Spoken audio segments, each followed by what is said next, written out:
પણ વાલાભાઈ હું તમારે મગફળી પહેરવા આવતો જ તો પણ મોડું થઈ ગયું હું શું કરું કહો? ભયા ડીઝલ ના પૈસા મોરથી લઈને અત્યારે દારૂ પીપીને હુઈ ગયા. વાલાભાઈ ચાઈ બીધું નતું તો મોડું થઈ ગયું એટલે મૂકી કાલી જઈશ.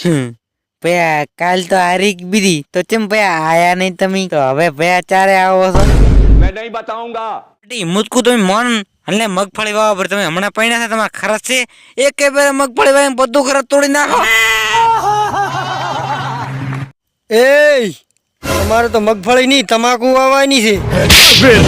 ખોટી ના તેમાં મગફળી વાવીને બસ તમાકુ વાવવાની છે અત્યારે જે વાવવાની હતી મેં એટલે વાત સાંભળો તમે મારો ભાગ છોડીને દોરો તમારે ના જાવ એ તો મારી એકદમ મગફળી આટલી લેવરાવરી પેલો મને બોર ઓંકડ રાખે ને હવે અત્યારે છો પાછા આવો રાડો બે દાડામાં આવો. હા રોડો તો બે જણા આવો હડજીને આવું પાછા એટલે હલને એની બોકાલ તમને એક ઉપર આલો નહીં મારું હારું ભાગ છૂટા કરીને તારો મારો તો બુસ મારશો તમે. કા વાલમ જોગી અધી ભાગ્યની વાઈટ જોઈ રહ્યા તો શું ઈ તો તમારી 200 કોથળા મગફળી ભરીને બણારટ જાતો રહ્યો. હવે મંજીરા વગાડો બેઠા બેઠા હવે ભાગ્ય ને મગફળી ભૂલી દો ને હુઈ દો ઠોચીનું.